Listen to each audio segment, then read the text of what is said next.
You know, I love Batman, and I always have, but to everything there is a time and a place. Vincent is not Batman. No. Nor is he Catman. But he's not. He's Vincent, and they didn't understand that Vincent was like more like Hamlet than Batman. Absolutely, he was very Shakespearean, but in flavor. But I think it was my impression that there was an effort on Ron Koslow's part to keep any reference to what kind of beast Vincent was certainly out of the graphic novels and absolutely out of the show. I mean, there was in the episode No Way Down, one of the characters said he looks like some kind of jungle cat.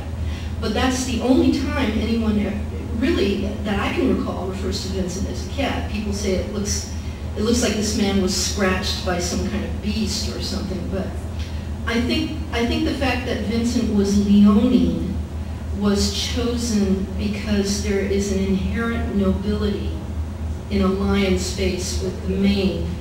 And if any of you have seen the Cocteau film, the beast in that film looked like a mixture of things, but he was primarily feline. There's also an inherent sexiness in the feline features. And I think all of this worked combined with Ron Perlman's basic physiognomy so that Vincent had a very leonine appearance, but they didn't want you to talk about that. He was the beast, and nobody knew what he was or where he came from, and the idea was to keep a real mystery around him. I was also told that I could not show Vincent with other animals. Now I know that in the second season he was shown calming down some dogs, but I think that's about the only time he was shown with other animals. I think their feeling was that if he's shown with live animals, it might somehow make the makeup look less convincing, which isn't true. I mean, impossible. Oh yeah. It's incredibly convincing. The makeup was beyond anything you can imagine. I don't think they even do anything like that well today. No, they don't. I've seen a lot of makeup in a lot of shows, and that one was, as we sort of said earlier, disconcerting in a way.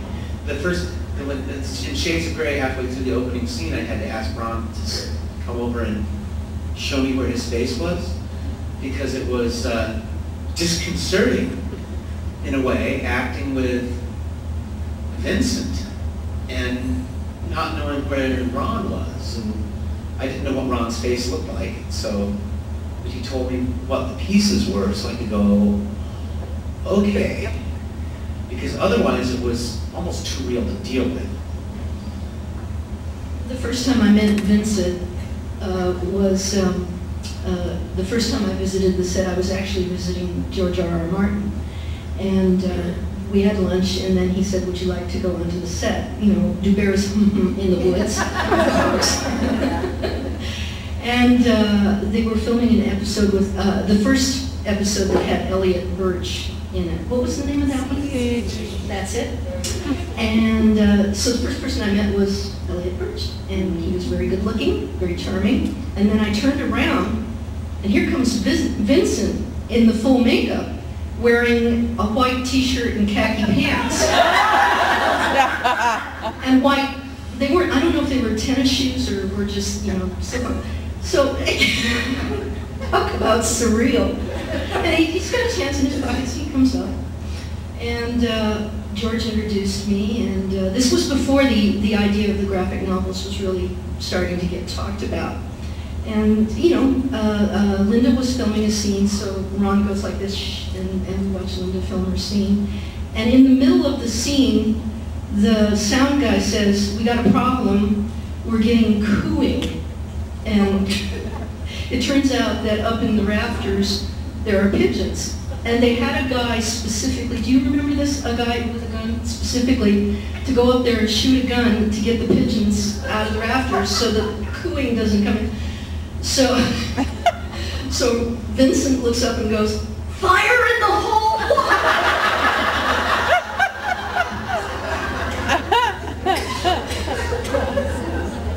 So it completely blew my image of Hamlet. The one that blew it for me was the night where, you know, he was smoking a cigar and singing, "You picked a fine time to leave." I used to say, you know, it was either surreal or too real. That's the sort of thing that made Vincent actual. And boy. Well, I've got another one. During the filming of Winterfest, after I had been talking to Roy, I came around the front to watch more of the shoot, and naturally there's ivory snowflakes everywhere because that's what they use to stimulate snow. And Ron's talking to someone, not Linda, but someone else, and it's the balcony.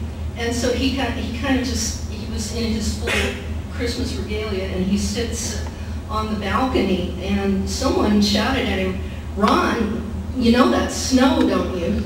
And he goes, "Woo!"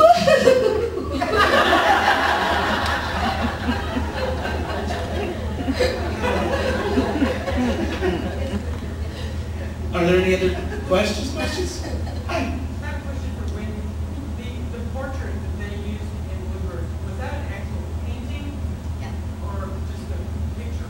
That was a painting by? Yes, which I by no means painted. That was painted by Olivia de Berardinis, who is one of Ron Koslow's favorite artists, and he commissioned the portrait, which grew to be the cover of Portrait of Love. And yeah, the whole episode was written around that painting because Ron was so proud of it.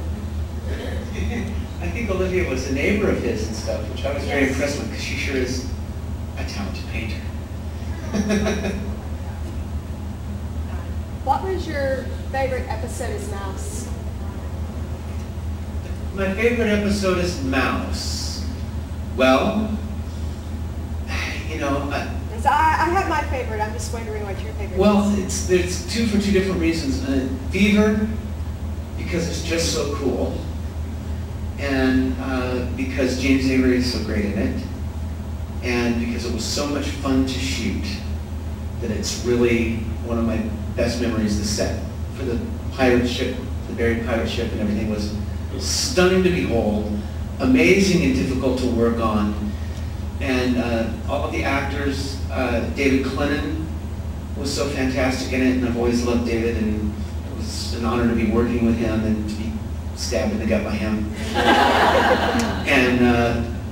And it's just, that's the episode that I usually have people watch because it's very, very magical.